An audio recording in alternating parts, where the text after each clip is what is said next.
하나님의 말씀입니다. 오늘 마태복음 51번째 시간입니다. 마태복음 13장 44절에서 50절까지 세 가지의 비유를 통해서 천국의 특징에 대해서 우리가 함께 은혜 나누고자 합니다. 여러분, 미술을 감상할 때는 그 미술의 특징을 잘 이해하고 보게 되면 새롭게 보이는 부분들이 있습니다. 여러분, 옆에 있는 조각상은요, 비너스, 우리가 아름다움의 상징 비너스 상이고요. 옆에 있는 것은 파르테논 신전입니다. 여러분, 이 두 가지의 조각품에 대해서 여러분 어떤 공통점을 발견하십니까? 뭐가 보이세요? 두 조각품의 이 특징은 뭔가 하면 황금 비율이라는 것입니다. 그리스 사람들은 건축이나 그림 그리고 조각을 할 때는 가장 사람들이 안정감을 느끼는 1대 1.6의 비율로 이렇게 구성을 하였습니다. 그래서 사람들이 가장 안정감을 느낄 수 있는 비율, 황금 비율이 1대 1.6이에요. 여러분, TV에 브라운관이 있죠. 브라운관이 바로 1대 1.6의 비율로 되어 있습니다. 그래서 TV 보는 것이 아주 편안하고 안정감을 갖는다라는 사실입니다. 물론 성경을 읽을 때도 성경이 우리에게 보여주는 특징들을 잘 이해하고 읽지 않으면 성경을 오해할 수밖에 없습니다.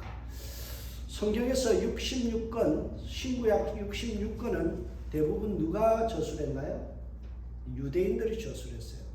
제가 기억하기로는 누가복음과 사도행전을 제외하면 모든 것이 유대인들에 의해서 기록되었죠. 기록이라는 것은 하나의 문학의 양식을 띠고 있어요. 유대인들의 이 히브리인들의 문학 양식을 이해하지 못하면 우리는 성경을 오해하게 되고 깊이 이해할 수 없다라는 것입니다. 성경 읽기에 실패할 수밖에 없는 이유가 뭔가 하면 유대인들의 문학적 특징과 그리고 서술 양식을 이해하지 못하면 성경을 우리는 정확하게 이해하지 못하죠.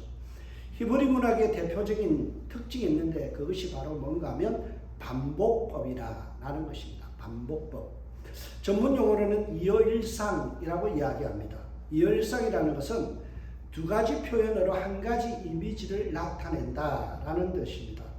반복되는 것을 비슷한 이야기를 계속 반복하고 반복해서 한 가지의 결론에 도달하게 하는 것. 이것이 바로 이어일상 반복학습적 법이죠. 평행대꾸법이라는 표현을 하기도 합니다. 비슷한 내용을 나열해서 계속 반복함으로 강조하는 방법이 뭔가 하면 이것이 바로 히브리인들의 문학 양식이에요.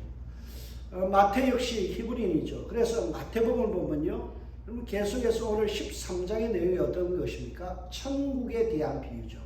그래서 천국은 마치 뭐뭐와 같다라는 이런 식의 연속된 비유가 7개가 계속해서 나오는 거예요. 천국을 강조하기 위해서 마태는 천국은 뭐뭐와 같다라는 예수님의 비유를 7가지를 수집해서 그것을 나열하여서 강조하고 설명하는 것입니다. 여러분, 우리가 지난주에 저번에 살폈던 씨 뿌리는 자의 비유에 보면요, 두 가지 타입의 밭이 나오죠. 하나는 옥토, 좋은 땅, 그죠? 나머지 3개, 가시밭, 돌밭, 길가밭은 뭐예요? 나쁜 땅, 그렇죠? 완전히 대비되는 두 옥토와 나머지 3개의 좋지 않는 모습은요, 가라지와 알곡과 같이 또 이렇게 좋은 알곡과 가라지로 이렇게 양분되어지고 대척점에 있는 그런 주제들이 계속 반복되죠.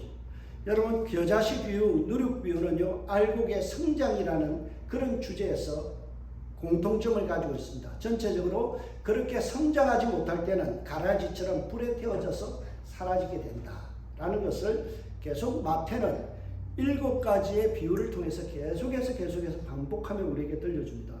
오늘 등장하는 3가지 비유 역시 공통점이 있어요. 3가지 비유가 뭔가요? 보화 비유, 진주 비유, 그리고 그물 비유라는 것입니다. 여러분, 동일한 주제를 되풀이하고 있습니다. 보화와 진주는 알곡처럼 아주 작은 것이지만 큰 기쁨을 주는 그런 존재다라는 것이 우리가 알곡 비유에서도 연이어서 지금 진주와 그리고 보화라는 것이 그렇게 등장합니다. 그러나 만약에 우리가 진주와 보화 같이 그렇게 좋은 보화 같은 존재가 되지 못할 때는 어떻게 돼요? 이어서 나오는 거물 비유. 좋은 물고기는 따로 보관하지만 나쁜 물고기는 좀 다 집어던져서 밖에 버려진다라는 것을 통해서 지금 마태는 계속해서 이 히브리인들의 문화 양식을 가지고 우리에게 되풀이하면서 설명하고 있습니다. 그래서 오늘 본문 이 세 가지 비유를 좀 더 상세하게 좀 들여다봤으면 합니다. 오늘 등장하는 세 가지 비유는 마태복음에만 등장하는 비유입니다. 그러니까 예수님께서 여러 비유를 말씀하셨는데 다른 예를 들어서 마가나 누가나 요한은요 이 세 가지 비유를 기록하지 않습니다. 근데 마태만 예수님이 하신 비유 이 세 가지를 기억했다가 그것을 기록하고 있다라는 것입니다. 왜 그랬을까요? 왜 마태는 갈릴리 가버나움에서 예수님께서 제시하신 보화 비유, 진주 비유, 그리고 거물 비유가 그의 가슴에 와닿았을까요? 그리고 유대인들에게 이 비유를 왜 소개할까요?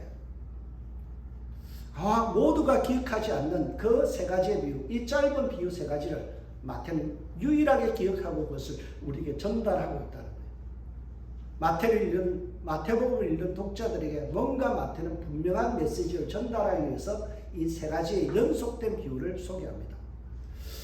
여러분 어떤 뜻이 있을까요? 왜 전달했을까요? 천국은 마치 보화와 진주처럼 영광스러운 것이다. 천국은 진주처럼 보화처럼 아름답고 영광스러운 것이다. 그런 천국을 소유한 너희들은 복된 인생이다라는 거예요. 천국을 소유하기 위해서 애쓰고 힘쓰고 희생하는 너희들은 참으로 소중한 존재다라는 메시지를 전달하고 있습니다. 여러분 마태의 입장에서 생각해봤어요. 늘 손가락질 받는 인생이었어요. 세리라는 그 딱지 꼬리표 때문에 어디를 가도 욕만 먹던 인생이에요. 한 번도 칭찬 들어보지 못한 인생이에요. 예수님께서 이 세 가지의 비유를 통해 뭐예요? 네가 진주다. 네가 하늘나라 보화다. 너 같은 인생이 정말 귀하다. 그것을 말씀했을 때 아마 마태는 울컥 울었을 것 같아요. 얼마나 감격스럽겠어. 한 번도 자기가 인생 태어나서 칭찬받아보지 못하고 인정받아보지 못하던 그의 인생에 주님께서 네가 진주다. 네가 하늘나라 보화다. 너의 인생이 하나님 앞에 값지다라는 소리를 들었을 때 그거는 영원히 잊혀지지 않는 예수님의 메시지. 이 점을 좀 더 명확히 하기 위해서는 이 비유가 누구에게 들려진 비유인지 청중이 누군지를 밝혀내는 일이 중요합니다. 누구에게 하신 비유예요? 학자들에 따라서는 좀 다르지만 제가 보기에는 제자들에게 한 말씀이다라고 봅니다. 왜냐하면 51절에 보면 청중이 제자라는 단서를 제공합니다. 이 모든 것을 깨달았느냐 하시니 대답하되 그러하오이다. 누가 질문했어요? 예수님께서 이 세 가지의 비유를 끝나고 나서 제자들에게 물어요. 너희들이 이 비유를 다 깨달았느냐? 그러니까 yes. 그래요. 깨달았습니다. 라고 하는 거예요. 그러니까 이 비유의 청자는 누구예요? 듣는 사람은 제자들이라고 볼 수 있죠. 예수님께서 마태와 그리고 베드로와 요한과 그리고 안드레, 야곱 이런 사람들에게 이 메시지를 전했다는 거예요. 여러분 이 사람들의 공통점이 뭔가요? 전부 다 갈릴리 가버나움 출신들이에요. 평생 고기만 잡고 사람들에게 천시받던 그들의 인생이 주님 앞에 모처럼 칭찬받은 거예요. 그러니 이 메시지는 그들에게 너무나 소중한 메시지죠. 예수님께서는요 지금 제자들 향하여 먼저 감추인 보화의 비유를 예시로 등장시킵니다. 44절을 볼까요? 천국은 마치 밭에 감추인 보화 같으니 라고 말씀하죠. 눈에 띄는 내용이 밭에 감추인 보화. 왜 밭에다가 보화를 감추었을까? 우리는 궁금증을 유발하게 합니다. 이것은 유대인들의 생활 문화를 이해해야만 풀 수 있는 숙제입니다. 오늘날은 은행이 있으니까 돈을 어디다 맡겨요? 은행에다 디파짓 하죠. 우리 교회 헌금도 전부 다 스위스 은행에다 디파짓을 해요. 거기서 보관하죠. 그러나 이 당시 1세기에는요 은행이 없었어요. 그러니까 어떻게 해요? 항아리나 아니면 이런 상자에다가 보화나 또는 금덩이나 이런 것들을 귀중한 것을 전부 다 넣어서 어디다 숨겨 놓는가 하면 자기 밭에다 숨겨 놓는 거예요. 마태복음 25장에 보면 어떤 비유가 나와요? 5달란트 받은 사람, 2달란트, 1달란트 받은 사람, 달란트 비유가 나오는데 1달란트 받은 사람이 그 1달란트 어디다 숨겼다고 그랬어요? 땅에다 숨겼다 그러죠. 그러니까 유대인들의 문화는 뭔가 하면 은행이 없기 때문에 그것을 전부 다 밭에다가 숨겨놓는 거예요. 그런데 만약에 전쟁이 나거나 어떤 피치 못한 일로 숨겨놓은 사람이 죽어버리면 어떻게 될까요? 아무도 그 밭에 부하가 있는지를 알지 못한다라는 거예요. 그러다가 어떤 일이 있어서 이 밭을 가는 소작인이 와서 밭을 가다가 뭔가 쟁기에 탁 부딪히는 소리에 의해서 부하를 발견했다고 해봅시다. 그러면 여러분이 만약에 그런 사람이라면 어떻게 할까요? 당장 그 밭을 사서 그 밭에 숨겨져 있는 부하를 전부 다 내 것으로 만드는 것이 상식이다. 오늘 보면 46절의 뒷부분을 보세요. 사람이 이를 발견한 후 숨겨두고 기뻐하며 돌아가서 자기의 소유를 다 팔아 그 밭을 샀느니라. 여러분 같으면 어떻게 할까요? 당연히 여러분이 금맥을 발견한다면 그게 내가 돈을 다 투자해서라도 그 금맥을 살 것이고, 밭에 부하가 숨겨져 있다면 그 부하를 내 것으로 만들기 위해서 그것을 위해서 내 모든 것을 희생하겠죠. 투자하겠죠. 이런 지혜론자가 누구였다고요? 예수님의 제자들이었다라는 사실이에요. 여러분, 부하 같은 예수님을 발견하고 그들의 인생 전부를 예수님께 다 바쳤던 사람들. 바울은 골로새서 2장 2절과 3절에서 그러죠. 그 안에는, 예수 안에는 지혜와 지식의 모든 보화가 감춰져 있느니라. 여러분, 보화가 누구예요? 예수 그리스도. 참된 보화 대신 예수 그리스도를 발견하고요, 예수님의 이 제자들, 갈릴리의 제자들은 그 인생을 주님 앞에 던졌어요. 희생했어요. 마태복음 4장 20절에 보면 그들이, 베드로와 안드레가 곧 그물을 버려두고 예수를 따르니라. 4장 22절에 보면 그들, 야고보와 요한이 곧 배와 아버지를 버려두고 예수를 따르니라. 예수를 발견했을 때 제자들은 자신의 배까지도, 그 엄청난 재산이 나는 그 배를 버려두고 예수를 쫓았고, 자기의 일생을 벌어먹는 수단이었던 그물을 포기했다라는 겁니다. 제자들은 예수님 때문에 자신에게서 소중한 것을 포기하고 희생했던 사람들입니다. 여러분, 자신의 소중한 것을 주님을 위해서 희생할 수 있는 사람, 그들이 주님 앞에는 귀중하다라는 것입니다.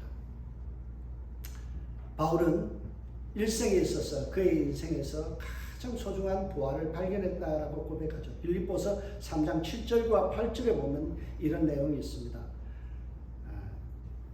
내게 유익한 것은 내가 그리스도를 위하여 모든 것을 해로 여김은 그리스도 예수를 아는 지식이 가장 고상함을 인함이라. 모든 것을 배수물로 여기면 그리스도를 얻고 그 안에서 발견되려 하느니. 바울은 일생에서 가장 값진 보화가 누구냐? 예수 그리스도를 발견했다. 그 이 세상에서 자기가 박사학위 3개나 받았고 잘 나가는 집안이었고 모든 부유한 집안이었지만 그가 모든 것을 뭘로 열었다고요? 배설물로 열었다. 세상의 어떤 가치도 예수보다 귀한 것은, 예수보다 귀한 것은. 이 발견을 하고 나서 그는 예수님을 위해서 자기 인생을 포기하는 결단을 내리고 주님만을 소유하기를 원했다는 거예요. 이런 결단을 해낸 자들이 누구예요? 제자들이라는 사실입니다.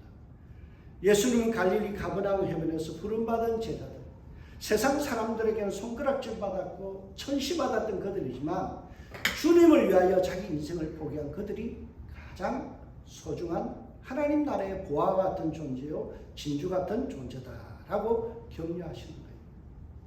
너희가 예수라는 보화를 발견하고 인생을 팔아 헌신한 존귀한 자들이다. 이 메시지를 예수님께서 제자들에게 하신 거예요. 저와 여러분이 이런 칭찬을 받을 수 있는 그런 귀한 성도님들 되셨으면 합니다. 큰 것을 위해서 저 하늘나라 영광과 예수 그리스도를 소유하기 위하여 이 세상에 집착할 수밖에 없는 유혹들과 그리고 많은 유익들을 내가 스스로 포기할 수 있는, 과감하게 내려놓을 수 있는 내려놓음의 신앙을 우리는 가질 수 있어야 돼요. 그럴 때 주님께서 착하고 충성된 종이라 인정하시고 주님 앞에 섰을 때 잘했다 칭찬하시며 면류관을 우리에게 씌워주실 것입니다. 주님을 위해서 희생은, 주님을 위한 희생은 결코 낭비가 아니에요. 부담스러운 일이 아닙니다. 이것은 너무나 기쁜 투자입니다. 여러분, 우리의 인생에서 주님을 위하여 드리는 것, 인색함이 아니라 황송하고 너무나 소중한 주님을 위한 투자라는 거죠. 그래서 이어지는 비유가 뭔가요? 진주 비유라는 거예요.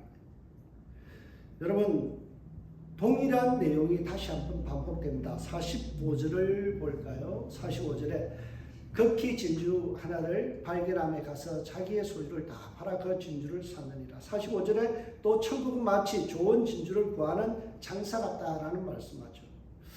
예수 시대의 진주 목걸이는 굉장히 극상품이었어요. 귀하고 비싼 거예요. 아무나 소유할 수 있는 것이 아닙니다. 로마의 황제였던 시저 브루투스는요, 어머니를 위해서 진주를 하나 구입해 줬는데 그게 얼마냐? 은화 600만 세켈이에요. 원 세켈이 4일치의 노동가입니다. 600만 곱하기 600을 해보세요. 여러분 4일 일인 거에 600만을 곱해보세요. 엄청난 거죠. 클레오파트라가 가졌던 진주 하나의 가격이 얼마냐? 1억 세겔. 지금 현재 제가 대충 어림잡아 보니까 1조 원. 여러분, 이런 진주를 여러분이 만약에 발견한다면 어떻게 하시겠어요? 길을 가는데 뭔가 눈에 띄었는데 그게 다이아몬드다. 여러분 그냥 무시하고 지나갈까요? 아니, 당장 그것을 주어서 내 것으로 만들죠. 여러분, 세상에는 이런 값진 진주를 구입하기 위해서 인생을 투자하는 보석 수집가들이 있습니다. 당시 유대인들 중에는요, 보석을, 이런 진주를 구하기 위해서 홍해를 건너서 페르시아만을 지나서 인도까지 가서 진주를 구하는 사람들이 있었습니다. 진주 비유의 특징은 뭔가요? 능동적이고 적극적인 거예요. 하나의 진주를 구하기 위해서 매우 적극적으로 산 넘고 물 건너가서 진주를 구했다는 거예요. 앞에 있는 우리가 강추인 보아의 비유는 우연하게 발견된 거예요. 우연하게 쟁기질을 하다가 덜컥 발견이 된 거예요. 여러분, 예수 그리스도를 믿는 것은 우리의 우연입니다. 우리가 어떤 노력하거나 한 것이 아니라 우연히 하나님께서 우리를 찾아주셔서 우리가 어떻게 됐어요? 구원받는 자로 천국의 백성 된 거죠. 그러나 우리는 거기서 멈춰서서는 안 돼요. 어디까지 나가야 돼요?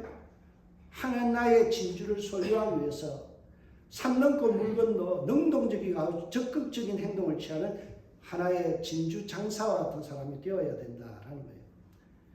여러분, 우리나라에도 이런 수집가가 있습니다. 제가 존경하는 수집가인데요. 여러분들 다 존경해야 돼요. 간송이라는 간송 전형필이라는 선생님입니다. 여러분, 이분은 일생을 우리나라 문화재를 지키는 일에 헌신한 사람이에요. 1943년 훈민정음 해례본, 지금 우리나라에서요 유일하게 이것이 지금 그 간송미술관이 있습니다. 이것을 1943년에 살 때 가치가 얼마를 주고 샀는가 하면 기아채 10채 값입니다. 기아채 10채. 서울에 있는 기아채 10채 값. 그래서 그때 당시 10,000원을 주고 샀어요. 다른 사람들이 막 살려고 그러니까 그게 원래 이게 얼마에 나왔는가 하면 1,000원에 나왔어요. 기아채 한 채 값을 주면 팔겠다 그랬는데 전현필 선생님이 일본 사람에게 뺏기지 않기 위해서요, 그냥 질러버린 거예요. 10배를 질렀어요. 그래서 10,000원에 샀어요. 그 당시 비행기 한 대, 전투기 한 대가 10만 원 정도였어요. 그러니까 비행기 값의 10분의 1 정도의 가격을 투자한 거예요. 엄청나죠. 지금 이 가치가 어느 정도 되는가 하면 훈민정음 해례본이 가치가 최소한 1,000억입니다. 1,000억. 얼마 전에 또 다른 훈민정음 해례본이 상주에서 발견됐네요. 경북 상주에서 발견됐는데 어떻게 발견됐는가 하면 한 사람이 고문서 수집을 하기 위해서 허름한 책방에 들어갔다가 그걸 발견한 거예요. 그리고 그것을 싼 값에 사가지고 감춰놨어요. 이게 원래는 문화재이기 때문에 함부로 그렇게 팔 수가 없는 건데요. 또 다른 해례본이 하나 발견되었는데 이 사람이 배짱을 부립니다. 국가에서 나에게 1,000억을 주면 내가 이것을 순수하게 기증하겠다. 여러분, 미니멈 1,000억짜리. 이것을 위해서 전영필 선생님은요, 아무 조건 없이 나라에 헌납했어요. 이러한 귀한 것을 여러분이 발견한다면 어떻게 할까요? 당연히 이것을 어떤 경로로든 내가 수집해서 내 것으로 만들려고 하죠. 어떤 희생을 치르더라도 내가 만들 거예요. 41절에 보세요. 극히 값진 진주 하나를 발견함에 가서 자기의 소유를 다 팔아 그 진주를 샀느니라. 이것이 바로 제자의 삶이라는 거예요. 천국의 백성은 진주가 값진 그러한 것들을 위해서 우리는 인생을 투자하는 사람이에요. 예수 그리스도를 소유하기 위해 우리의 인생을 주님 앞에 투자하는 사람이에요. 그래서 여러분들이 이 자리에 있는 거예요. 모든 사람들을 이 좋은 날씨, 일요일날 놀러 가기 좋잖아요. 여러분들이 드리는 헌금 가지고 세상에 나가면 맛있는 거 얼마든지 드실 수 있어요. 드실 수 있잖아요. 어디를 간들 여러분들이 헌신하는 이 시간과 재정과 모든 것을 여러분 무엇으로 보상받기 위해서 여기 앉아있나요? 오직 예수 그리스도를 발견하고 그 안에서 내가 발견되기 위해서 우리는 시간과 돈과 모든 것을 주님 앞에 드리는 존재들이라는 사실이에요. 너무나 값진 예수 그리스도, 너무나 존귀하신 예수 그리스도, 그분을 우리는 발견한 사람들이에요. 그래서 미국의 찬송가 가사에 보면 이런 내용이 있습니다. 나는 가장 비싼 진주를 찾았네. 내 영혼이 기뻐 노래하네. 그리스도가 내 것이니 나 어찌 찬양하지 않으리. 미국 찬양의 가사에 이 가사를 보면서 참 그렇다. 가장 비싼 진주 예수 그리스도를 우리가 발견했기 때문에 어찌 찬양하지 않을 수 있느냐라는 거예요. 성경은 예수 그리스도를 보배로운 산돌이라고 그렇게 비유합니다. 달리 말하면 예수를 보석에 비유하고 있어요. 예수를 직접적으로 진주에는 표현하지 않지만 살아있는 돈, 리빙스톤이라고 이야기하죠. 우리가 잘 아는 베드로전서에 보면 어떤 내용이 있나요? 사람에게는 버림받았으나 하나님께는 택하심을 입은 보배로운 산돌이신 예수께 나아가라는 표현이 있죠. 예수 그리스도가 살아있는 돌, 가장 값진 돌, 진주 같은 존재다라는 거예요. 그래서 예수님 계신 천국을 뭐에 비유하고 있어요? 요한계시록 21장 21절에 보면 그 12문은 12진주니 각 문마다 한 개의 진주로 되어 있고 라고 말씀하죠.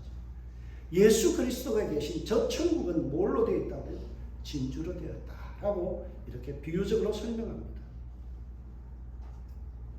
그런데 여러분들, 많은 사람들이 예수 그리스도, 진주에 비유될 수 있는 너무나 값진 예수 그리스도를 소개하고 그분을 우리가 인격적으로 전도를 해도요, 예수 그리스도의 가치를 모르는 사람들이 많아요. 값진 진주 같은 천국이 여기 있다고 해도 천국에 관심이 없는 사람들이 너무 많습니다. 여러분, 보물의 위치가 적혀있는 보물 지도를 여러분 손에 들려줬는데 가만히 앉아있다라면 그 사람보다 어리석은 사람은 없을 거예요. 예수 그리스도, 저 천국의 이 진주 같은 천국과 예수 그리스도를 우리가 소개해도 세상의 어떤 유익을 위해서, 나의 어떤 기쁨을 위해서 예수를 포기하는 사람도 있죠. 마태복음 19장에 보면 부자 청년이 나옵니다. 예수님께서 모든 것을 버리고 나를 따르라. 너가 가진 것 모든 것 나눠주고 나를 따르라 했더니 그 부자 청년이 재물이 많은 거로 근심하고 돌아갔더라. 예수님과 물질을 비교하는 가운데서 저울질을 하면서 누구를 선택한 거예요? 물질을 선택했다. 여러분들 언젠가는 다 돌아가십니다. 돌아가실 때 그 안에다 돈 싸들고 가셔요? 아니에요. 내려놓고 가는 거예요. 내가 그렇게 좋아하고 내가 그렇게 아끼던 거예요. 다 내려놓고 주님 앞에 가는 거예요. 그런 비유가 있더라고요. 베드로가 어떤 사람이 죽어서 베드로를 만났는데 베드로에게 로비를 하더래요. 내가 가진 것, 이 땅에 있는 귀한 것 좀 가져가면 안 되겠냐? 그래 봐라. 그랬더니 진주랑 금이랑 막 잔뜩 수레에 싣고 오더래요. 베드로가 이 한마디로 모든 것을 정리했습니다. 하늘나라 길바닥에 깔린 거 뭐 하려고 이렇게 애써서 가져가냐? 예, 천국은 어떤 곳이에요? 황금길이라고 했잖아요. 12진주문이 있대요.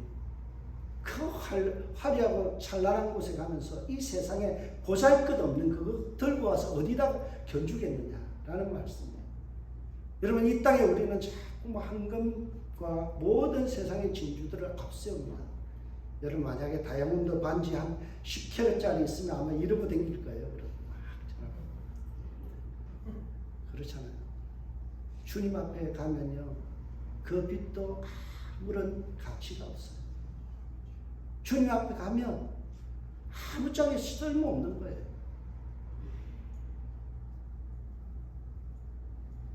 부자 청년은 그것 때문에 고민하고 돌아갔다라는 거예요. 여러분 그러한 인생 살지 않기를 바라요. 주님 앞에 섰을 때 주님 정말 세상에서 멋지게 살다 왔습니다. 그리스도를 위하여 멋지게 살다 왔습니다. 저는 성경에 보면서 참 매력적인 한 여인을 발견합니다. 그 여자가 누군가 하면 향유옥합을 깨뜨렸던 여인입니다. 사람들은 그를 부정한 여인이라 취급하지만 주님은 그를 칭찬하셨어요. 왜요? 가장 인생에서 값진 향유옥합 그것을 깨뜨렸어요. 그리고 주님의 머리 위에 부어드리고 자기 머리털로 그 발을 씻어드렸죠. 성경은요 그 여인의 복음이 전해지는 것마다 그 여인의 이름과 행한 일이 함께 전해진다라고 이야기합니다. 오늘 이 시간도 제가 그 여인의 에피소드 간증거리를 여러분에게 소개하잖아요. 여러분 향유옥합을 깨뜨리는 것은 거룩한 낭비입니다. 세상 사람들은 그것을 볼 때 헛된 낭비라고 생각하지만 주님은 그것을 칭찬하셨어요. 거룩한 낭비다. 저와 여러분들이 그런 거룩한 낭비를 할 수 있어야 돼요. 저는 어디를 가도 기가 안 죽습니다. 왜 그럴까요? 제가 자라온 교회 그리고 우리 집안이 너무나 자랑스럽기 때문에. 여러분 우리 그 장신대를 세운 것이 바로 저희 집안이잖아요. 그래서 세습이 이사잖아요. 그게 얼마나 큰 영광이에요. 36만 평의 땅을 희사했는데 저희 집안의 형님이 한 말씀으로 딱 정리했어요. 내 땅 팔아서 신학교 지어라. 자녀들에게 재산 물려주지 않고요. 그 큰 땅, 1,500억 되는 그 땅을 갖다가 다 신학교 짓는데 다 희사를 했어요. 장신대 가면요, 기념관이 3개가 있습니다. 하나는요, 누군가 하면 우리 그 주기철 목사님 기념관. 하나는 그 신용우, 저희 형님 기념관이에요. 또 한 분이 기념관이 있어요. 그래서 저는 장로교 사람들 앞에 기가 안 죽어요. 너희들 나 함께 고마워해야 된다. 여러분, 헌신하는 거예요. 자녀를 위해서 물질을 물려주는 것이 아니라 주를 위해서 투자하고 가는 인생. 그래서 평생 존경받는 인생으로 살아가는 겁니다. 여러분, 이 부자 청년이 주님을 위하여 향유옥합을 깨뜨렸을 때 주위에 있는 사람들이 왜 허비하느냐? 왜 허비하느냐? 이 말에 원어적 뜻이 뭐 쓸데없는 짓 하지 마 이런 거예요. 쓸데없는 짓 하지 마. 주를 위해서 헌신한 거 그 쓸데없는 일이야. 향유옥합을 깨뜨린 그 여인을 향하여 그렇게 비난할 때 주님은 아니다. 이 여자는 칭찬받을 만한 행위를 했다. 제자들은 그것을 보고 분개했다고 그랬어요. 열받았다는 거예요. 옆에 사람들이 헌신하는 걸 보고 열받는 사람들이 있어요. 근데 주님은 그게 잘못됐다는 거죠. 가장 값진 진주 예수 그리스도를 발견한 사람은 내 인생을 내려놓고 주님을 위하여 헌신하는 것이 거룩한 낭비요 거룩한 투자다라는 사실이에요. 여러분, 우리가 살아가면서 많은 사람들이 이러한 일들을 보면서 우리는 비난하는 사람들이 있어요. 그래서 예수님께서요, 향료법을 깨뜨린 여인들을 향하여 비난하는 그 제자들을 향하여 이렇게 왜 괴롭게 하느냐? 왜 괴롭게 하느냐? 이 괴롭게 하다는 말을 찾아보니까 어떤 뜻이냐? 폭력을 행하다. 여러분, 누군가 헌신할 때 뒤에서 그것을 비난하면요, 그건 폭행이에요. 어느 폭력이에요. 주님께서 그렇게 규정하셨어요. 그럼에도 우리는 향료값을 깨뜨린 그 여인처럼 나의 인생과 시간과 물질을 주님 앞에 드리고 헌신하는 거룩한 낭비를 자원할 수 있는 그런 자가 되어야 돼요. 그래서 오늘 본문에 보면요, 이어서 어떤 비유가 나와요? 바로 그물 비유가 나오죠. 여러분, 그물 비유가 나옵니다. 그물 비유에는요, 핵심이 보면 오늘 본문에 그렇습니다. 또 천국 마치 바다에 치고 각종 물고기를 모으는 그물과 같으니 라고 말씀하죠. 여러분, 그물을 왜 던집니까? 고기를 잡기 위해서 던지죠. 그러면 잡은 고기들은 어떻게 해요? 선별하잖아요. 선별. 여러분, 그것이 핵심이에요. 우리는 주님 앞에 섰을 때 언젠가는 선별당합니다. 착한 주의 종인가, 착하고 충성된 종인가, 아니면 악하고 미련한 종인지를 주님은 심판하세요. 판단하세요. 그런데 빠져나갈 구멍이 없어요. 오늘 그래서 마태는 그물이라는 단어를 사용하는데요. 이 그물이라는 단어가 성경 전체에서 딱 여기만 등장하는 독특한 단어예요. 어떤 건가 하면 배와 배에서 양쪽으로서 묶었어요. 이렇게 그물을 내려요. 여러분, 쌍끌이라는 걸 아십니까? 양쪽에서 끌고 가면서 바닥까지 다 훑어버린 거예요. 그래서 하나도 빠져나가지 못한다라는 뜻의 그물이에요.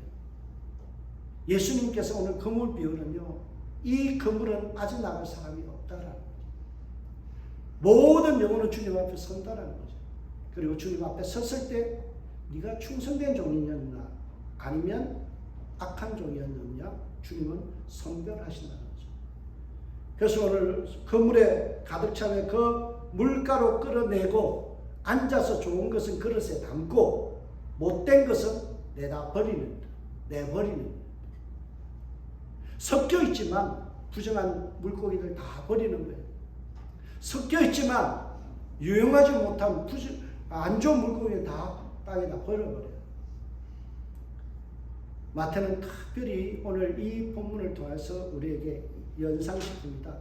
너희가 가라지냐 알곡이냐. 가라지는 어떻게 된다고요? 다 불에 살아버리죠. 알곡은 곡간에 다 넣는다 그러죠. 선별 작업이 일어난 거예요. 그것을 강조하기 위해서 마태는 오늘 독특한 단어를 쓰는데요. 내다 버리느니라. 영어로 보면 throw away, 집어 던져버립니다. 여러분, 주님은요, 심판자로서 언젠가 우리의 영혼을 알곡인지 가라지인지 관찰하시고 분별해서 한쪽은 알곡은 곡간에 들이시고 나머지 가라지 같은 존재들은 어때요? 다 불태우기에 던져버리시고. 그래서 오늘 본문의 마지막은 이렇게 되어 있습니다. 49절과 50절에 보면 마지막 기록에 세상 끝에도 주님 오시는 다시 오는 그 끝날에도 이러하니 어떻게 된다고요? 주님께서 분명히 그물에서 모든 영혼을 건져내어서 선별 작업하는 것 같이 일이 되리라. 천사들이 와서 의인 중에서 악인을 갈라내어 풀무불에 던져 넣으리니 거기서 울며 이를 갈리라. 그런데 앞에 있는 40절과 42절, 우리가 잘 아는 이 가라지 비유 끝나는 부분에서 뭐예요? 풀무불에 던져 넣으리니 거기서 울며 이를 갈게 되리라.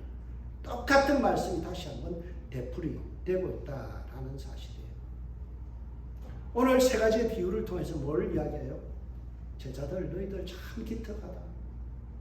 너무나 주님을 위해서 헌신하고 주님을 위해서 버린 것, 포기한 것, 너무나 너희들이 진주 같은 존재고 보화 같은 신앙이다.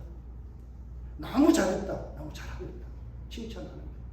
그러나 주님을 위해서 헌신하지 않고 주님을 위해서 시간 내지 않고 주님을 위해서 투자하지 않는 인생, 그들은 가라지와 같다.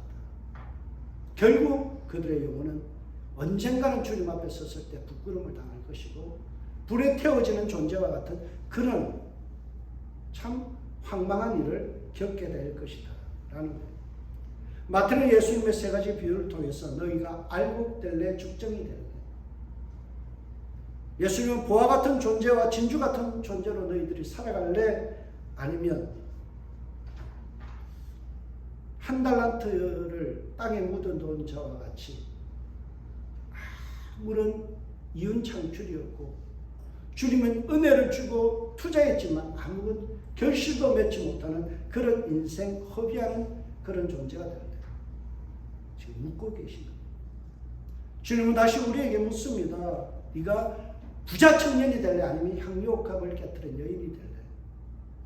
이것을 우리에게 다시 한번 물어보고 있습니다. 저는 우리 성도님들을 향하여 당연히 확신 있게 말합니다. 여러분들은 알곡입니다. 주님 앞에 나와서 시간 들이고 물질 들이고 인생 들이는 여러분들이 주님 앞에 섰을 때 정말 인생을 잘 투자한 자들입니다. 주님 앞에 시간 내어서 예배드리는 여러분의 인생이 주님 앞에 값지고 소중한 인생들입니다. 그래서 주님께서 여러분들을 칭찬하실 거예요. 놀고 싶고 누리고 싶고 세상에 흩어져서 인생 인조이하고 싶은 그 많은 유혹들 속에서도 네가 그것을 끊어내고 주님 앞에 나와서 예배드린 것 내가 기억한다. 베드로와 마태가 그의 직장을 포기하고 주님 앞에 헌신했던 것처럼 너의 시간과 너의 정성을 주님 앞에 드린 것 내가 기억한다. 주님께서 칭찬해 주실 줄 믿습니다. 이 한 주간도 주님 하신 말씀을 잘 기억하세요. 잘하고 있다. 잘하고 있다. 지금까지 한 대로 쭉 잘하면 된다. 흔들리지 말아라. 주님께서 언젠가 다시 오실 때 너를 칭찬하시고 알고로 인정하신다. 용기 잃지 말고 세상을 살아내라. 지금 마태는 마태복음을 읽는 독자들에게 그리고 마태 공동체를 향하여 그 메시지를 하는 거예요. 여러분들 우리 스스로가 옆에 있는 사람들에게 잘하고 있습니다 말할 수 있는 저와 여러분들 되시길 주의 이름으로 축복합니다. 기도하겠습니다. 하나님, 충성된 영혼들 붙여주심에 감사합니다. 주님을 위하여 알곡의 삶을 살아가며 30배, 60배, 100배의 결실을 맺기 위하여 주님을 위하여 헌신하며 시간 내고 물질 들이고 몸 들이는 귀한 영혼들 주님께서 기억하시고 하늘나라 상급으로 갚아주옵소서. 이 땅에 미련한 것들을 향하여 가치 없는 것들을 향하여 달려가는 부자 청년들도 있습니다. 그들의 마음이 주님께로 돌이키게 하시고 주님을 발견하고 진주를 발견하고 인생을 투자하며 시간을 낼 수 있는 그들의 삶이 될 수 있도록 은혜 허락하여 주시옵소서. 우리가 부흥회를 통하여 그러한 영혼들을 하나님 우리가 초청하기를 원합니다. 만남을 허락하여 주시고 우연하게 만난 그들에게 주의 복음을 전하며 주님의 은혜를 전하는 귀한 부흥회가 될 수 있도록 주님 축복하여 주옵소서. 감사 찬양을 하나님께 올려드리고 예수님의 이름으로 기도합니다. 아멘.